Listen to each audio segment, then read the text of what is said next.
Back everybody, and today we're going to finish out this chapter, and today we're going to take a look at some statistics, some more detailed statistics. We're going to take a look at sampling size, sampling error. We're going to take a look and make sure we know that when we are looking at a sample of a population that we have the right amount of numbers in that population group. So today we're going to finish out, and let's go ahead and begin today. Okay everybody, let's go ahead and get started once again as we finish out this chapter. We're going to be looking today at population samples, distribution, and sampling distribution. And what we're really doing here is looking at the population size. How do we know that the ones that we have sampled are an accurate reflection upon the total population and so forth? Now, as we did yesterday, I think it's going to be best if we just look at the book, go by the book, and use the examples that they have in there. The slides that come with the publisher didn't give too much detail in the formulas and so forth, other than to put them out there. But this can be fairly in-depth and confusing. And again, one of the downsides to online instruction is that we don't have the ability to go one-on-one, so and answer your questions as you go along. So I'm going to go by the book, explain the book and what it's talking about. So let's begin today. We're going to be on page 422, and we're going to look at some basic definitions first, and then we will get into the meat of the material. Okay, let's begin by looking at some of the definitions. When it comes to population distribution, if you remember, the population is a collection of all of the elements, all of the people that is in the universe that you're studying and so forth. So frequency distribution of the elements of a population. That's the population distribution. A sample is a frequency distribution of a sample. Now, if you remember, a sample is a small representation of the population. And then sampling distribution is a theoretical probability distribution of sample means for all possible samples of a certain size drawn from a particular population. Now, that's a lot. That's a big mouthful, but we're going to go ahead and explain that here as we go along. And in the next slide, you'll kind of get an idea of the of what we're talking about here. Well, what you have here at the bottom is the standard error of the mean. Now, that's the standard deviation of the sampling distribution. So when you have a sample, how do you know what the mean of the sample is? So you can get very finite in all of this. And you see here, this is the standard error of the mean, which is equal to the standard deviation divided by the square root of the number of variables that you're looking at. So let's go ahead and take a look at what we're talking about when it comes to the types of distributions that you may see. Now, and again, I'm following right along with the book on page 423, and we see here the different types of distributions. Now, this is the population distribution here, and we see here, if you take a look at the normal bell curve, a normal distribution, you have it looking more like this, where the midpoint is at the pinnacle or the apex of the bell curve. But we don't see that here. What we see here is the height of it going towards the left, and the mean is a little bit to the right. So we don't have here a normal distribution. So that is the population distribution. Now, we also have in B the different ways that this could be represented in a sample, If you're doing multiple samples, it could go this way, it could go that way, or it could be right down the middle. So those are the options that you have as possible sample distributions. But I want you to notice something here too. And this is going to get more along the lines of the next slide, which talks about the central limit theorem. And essentially, we have the sampling distribution of sample means, and notice here the population. As the population increases here, you see a very high bell curve, and you see it along the lines of a normal distribution. It's not to the left or to the right.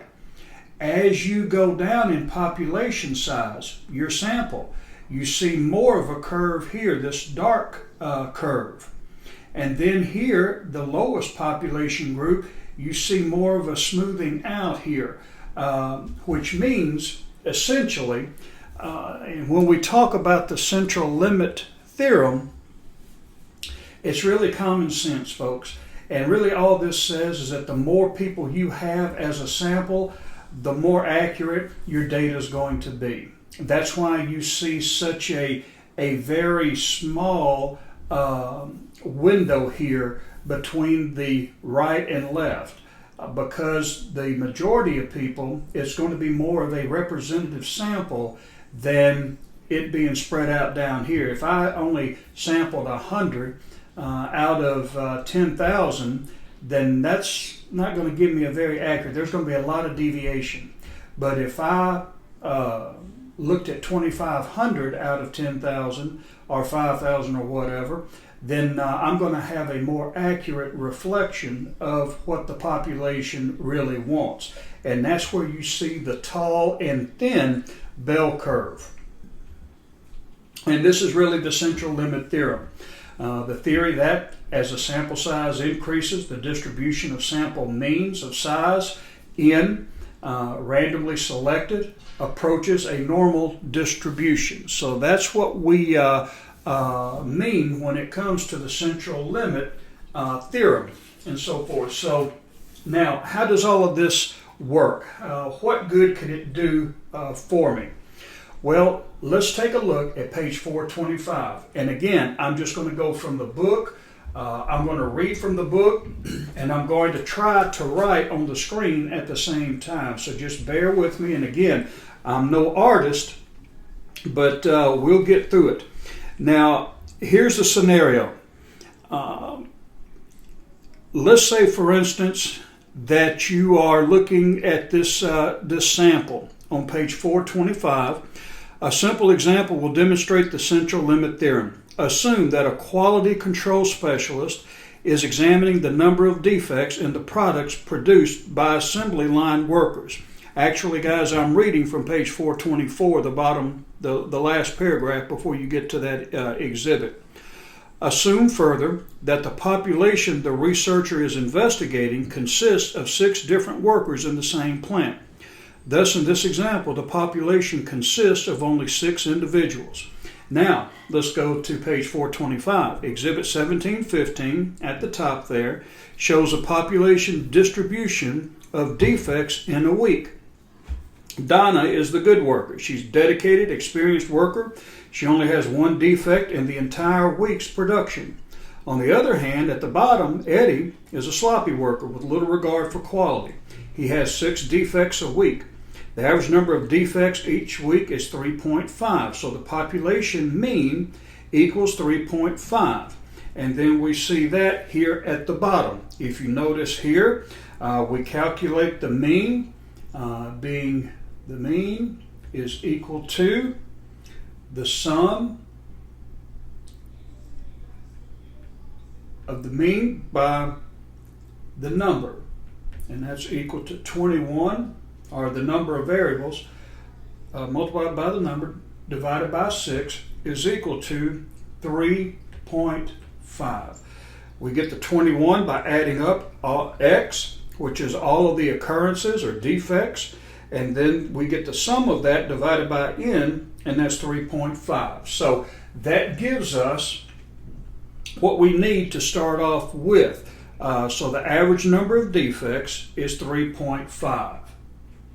Now let me go ahead and erase this.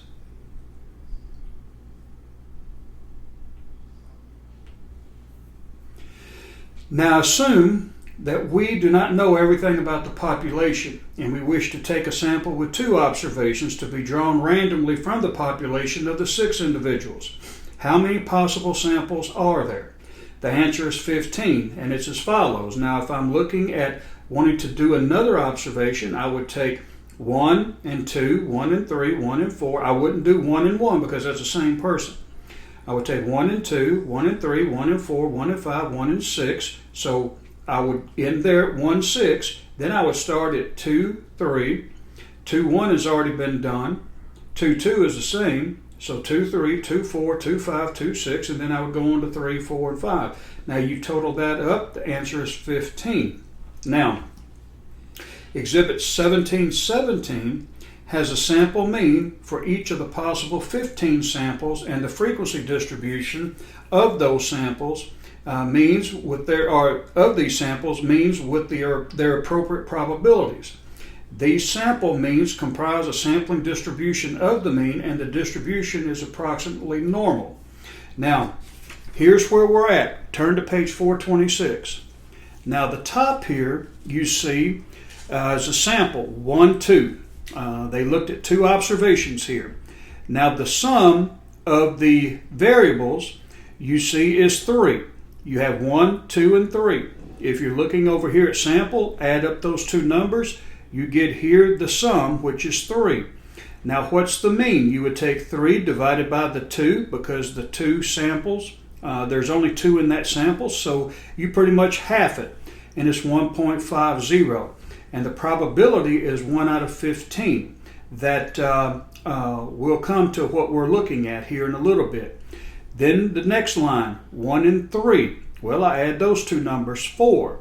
And what is the mean of that? It is 2, because I added up the 1 and the 3. And then we have one probability of 1/15, or 1/15. Now, you keep doing that all the way down. Now, when it comes to the frequency distribution, now up here we have the sample means, but we have the frequency distribution down here. We have the sample mean, and how do we get that? Well, if you go back up here to the top graph, you see the sample, you see the sum of the mean, and then you have the mean itself, 1.50. And that's the low end, and then you have the high end of the range at 5.50. So you see down here, the sample mean would be 1.50, 2, 2.50, 3, and all you're doing is just going right down the range here that you get from the top graph. Now then you count how many, the frequency of each one of these in that top graph. Well, there's only 1.50. So you would put 1 there under frequency. Probability is 1/15, because that's the frequency. 1 out of 15 observations or occurrences. Then how many 2.00s are there? Well, when you look down here, you see only 1, so that's a frequency. But notice 2.50, there's 2 of those. There's 1 that is 1, 2, 3 down, and 1, 2, 3, 4, 5, 6 down from the top. And you put the 2 there, and that's 2/15. And then you go on and sum it up. Now, what's the purpose of all of this? How do I know that what I looked at in the first place, when I just averaged it all out, and I got the 3.5, and that was the average number of defects? Well, when you double check it using this, go down here, 1, 2, 3, 4, 5, the fifth row down under frequency distribution. This is the highest frequency of the sample mean is 3.50. Go up here and confirm it. Yep, there's 3 times 3.50 shows up. So that's 3/15. So what you see here is 1, 1, 2, 2, 3, 2, 2, 1, 1. 3/15. 3.50 is the average that we've just verified using this formula as opposed to the first time we averaged it out, which came to what? 3.5. So that's how we can determine that our averaging is correct, and that will help us in being able to verify. We're not just guessing, and that's really what we're trying to do. If we're taking a look at even 3 observations, you would do the same thing, and it would come out the same as well. So what you're doing is just verifying that your sample mean is correct, and that what you're looking at, and you have an approximate or an appropriate number for that for those observations. Now let's move on to the estimation of parameters and confidence intervals. You have here point estimates. Now, an estimate of the population mean in the form of a single value, usually the same mean. This gives no information about the possible magnitude of random sampling error. And I'll explain all this as well. Confidence interval estimate, it's a specific range of numbers within which a population mean is expected to lie.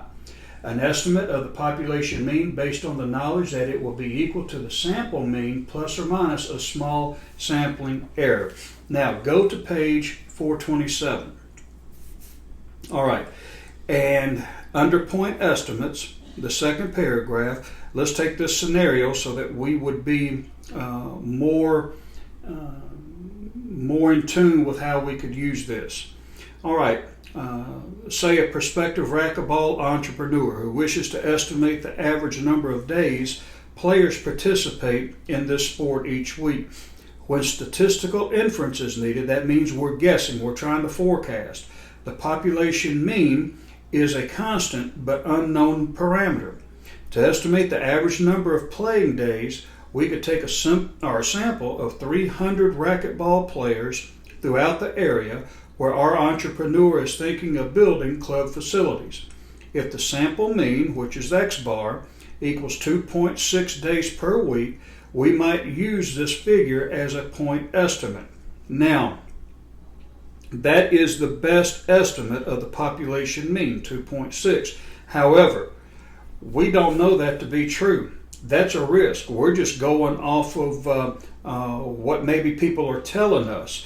It's a risky alternative, or a less risky alternative would be to calculate a confidence interval. So a point estimate is just guessing. You can go off of what people will tell you, but if it's your career and you're looking at opening up a business, you don't want to go just off of guesswork. You want to be able to have a range of error there that you can live with, that won't hurt you plus or minus. And when you are looking again at politicians and political polls and so forth, surveys, they'll always tell you plus or minus 3 or 4 or whatever. And that's really a confidence interval. Now, the confidence interval here, and if you read here with me, if we specify a range of numbers or interval within which the population mean should lie, we can be more confident that our inference is correct. And this is what a confidence interval estimate is. It's based on the knowledge that the mean is equal to the sample,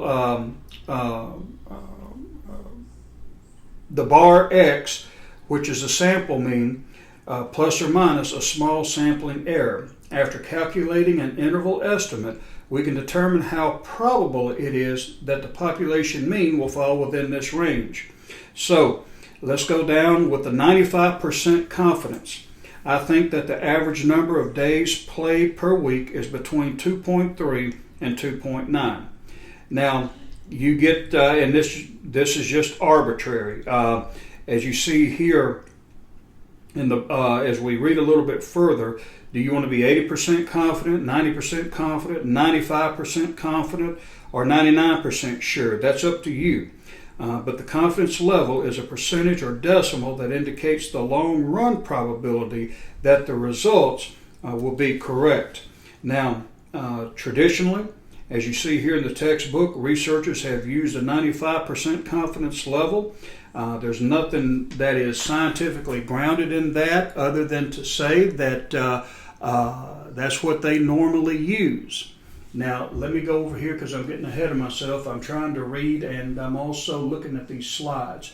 So the confidence level is the amount of leeway that I want to be able to have in my my estimation or my statistics to determine whether or not there's going to be enough racquetball players playing each week to justify me starting a business. Now, how do I calculate a confidence interval? Well, let me get all this stuff out here real quick. Okay, as we said, the approximate location value of the population mean is the mean is equal to the sample mean plus or minus a small sampling error. And as you see here on page 428, it gives you the same thing I'm giving you more formally. Assuming that the researchers select a large sample, more than 30 observations, a small sampling error is given by this. Small sampling error is equal to the value of z, or the standardized normal variable, at a specified confidence level. That's what this CL is here. This is all scientific, but it's not very hard. Multiplied by the standard error of the mean, which is right here. And of course, this is the x bar, the sample mean. So you see the mean is equal to the sample mean plus or minus the standardized normal variable at a confidence level multiplied by the standard error of the mean. Whew, that's a mouthful, folks, but I tell you, it's really not that difficult when you take a look at it. Now, calculating a confidence interval, you calculate the sample mean from the sample, assume the standard deviation is unknown, estimate the population's standard deviation by finding the sample deviation, and then estimate the standard error of the mean using this formula. And there's the formula there. And then determine the z-value according with the desired confidence level, and the confidence level should be divided by 2 to determine what percentage of the area under the curve to include on each side of the mean, and then calculate the confidence interval. Now, let me see. If you look on page 429, let's take a look at what they're talking about here. The following shows how a confidence interval can be calculated. Suppose you're a financial planner and you're interested in knowing how long investors tend to own individual stocks. In a survey of 100 investors, you find that the mean length of time a stock is held, which is the sample mean, the bar X, is 37.5 months, with the standard deviation of 12 months. Even though 37.5 months is the expected value and the best guess for the true mean in the population, the likelihood is that the mean is not exactly 37.5. Thus, a confidence interval around the sample mean computed using the steps just given will be useful. So here are the parameters. You've got number 1, 37.5. That's the sample mean. You have got the standard deviation, 12 months. So you would take the standard deviation of the sample mean is equal to 12 months divided by the square root of 100, because you have 100 investors, and that will give you 1.2. So just like you see here, you see 12 months divided by the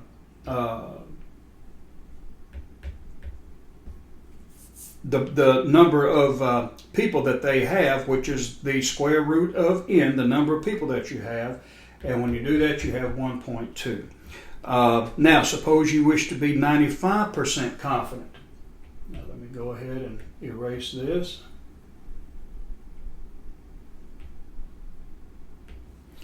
Suppose you wish to be 95% confident.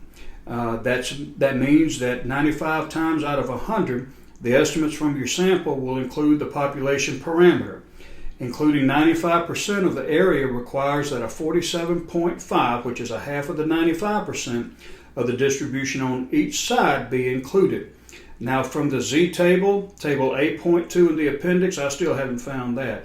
You find that 0.475 corresponds to the Z value 1.96. Now substitute the values for the Z value and the confidence level, which is a standard normal variable at the confidence level you're looking at, and the standard deviation of the sample mean into the confidence interval formula. So if you see here, we have the mean is equal to 37.5 plus or minus 1.96 times 1.2.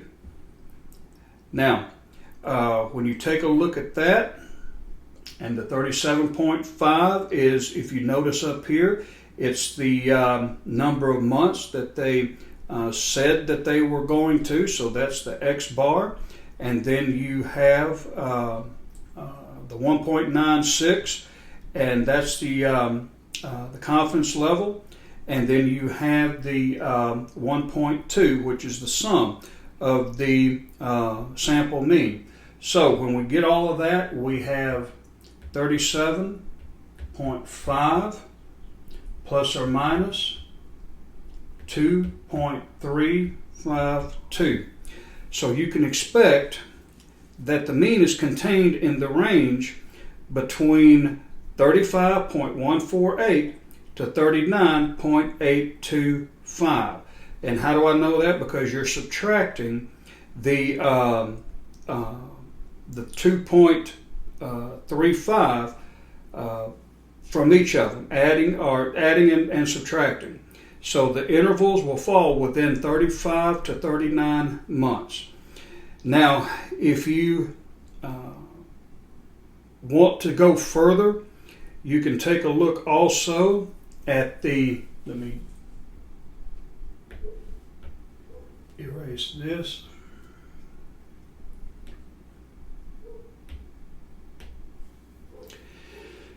If you see down here at the last paragraph, step 3 can be eliminated by entering the standard deviation and N directly in the confidence interval formula, and they give you the formula for that. And it's just following, folks, the recipe, as we said the other day.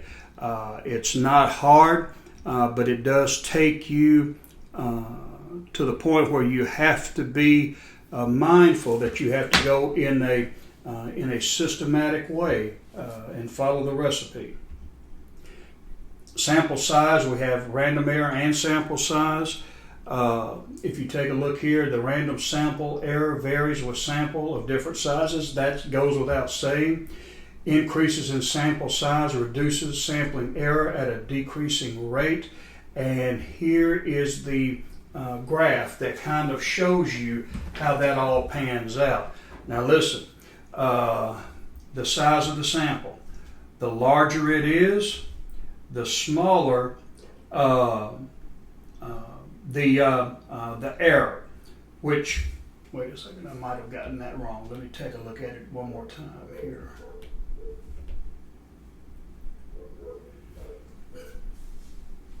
Yeah, I had it backwards. So the larger the sampling size, the smaller you're going to have error. The smaller the sampling size, the larger the error is going to be. And that just goes without saying. The more people you interview, the more likely you're going to get a holistic and a complete assessment of whatever it is you're looking for.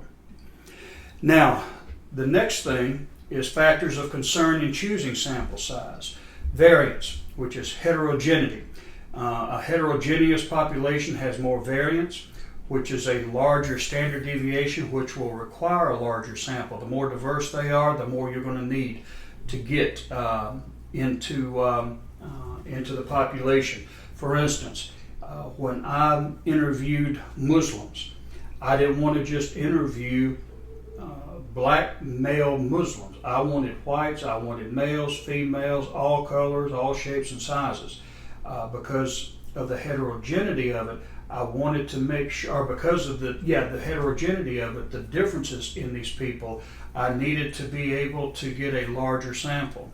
A homogeneous group has less variance, so you can get away with a smaller sample size. If I just wanted to take a look at white male Muslims, then that would limit. I could do more with less. The magnitude of error, that's the confidence interval, and that's how precise the estimate has to be, and the confidence level, and that's how much error will be tolerated. So, moving on from there, estimating the sample size for question involving means. And we have sequential sampling, which is conducting a pilot study to estimate the populace parameters so that another larger sample of the appropriate sample size may be drawn. And if you take a look at it, you see the formula here. N is, of course, the number. The Z is the standard value that corresponds to the confidence level. S is, again, the sample standard deviation, and divided by E, and that's the acceptable magnitude of error plus or minus factor, which is the range, plus or minus. And then once that is divided, you square that. And let's take a look here at an example of it. So if I wanted to know, in this case, we have somebody studying expenses on lipstick, and they wish to have a 95% confidence level, a Z level, and an error of less than $2. The estimate of the standard deviation is $29. What is the calculated sample size? Here we have the formula, and then we have here the way that the formula is panned out. We have the Z, the confidence level, 95%, which is 1.96. We have that here. Then we have the standard deviation, which is $29, divided by the 2, which is the standard of error. So when we go down here and we multiply and divide, we've got 56.84 divided by 2 squared, and that's equal to 28.42 squared, and that's equal to 808. So that's how many people I need in my sample to be able to know within a certain range whether or not I'm going to have that plus or minus that I'm looking for. Now, suppose the sample size, the range of error is acceptable at $4. You'd do the same thing. You've got the same confidence level. You've got the error of range of error. You've got the acceptable dollar amount, and then you just go ahead and do the math again, and then 202. So if I'm willing to go up on the money, which means I'm changing the parameters of my study, then I don't have to have as much. So, that's a lot, and that's enough for us to take in today. Again, these are things that when you get into research, you will need. I can't say that you won't use it, but I can tell you it's good to be prepared for it, so that when you're taking a look at sample sizes and population groups and so forth, you'll be prepared and you'll know what we're talking about. Keep this stuff handy, and it will only serve to help you in the long run, especially if you're going to be doing this type of stuff. If you can show that you can do this type of stuff, you will be priceless when it comes to value for your company.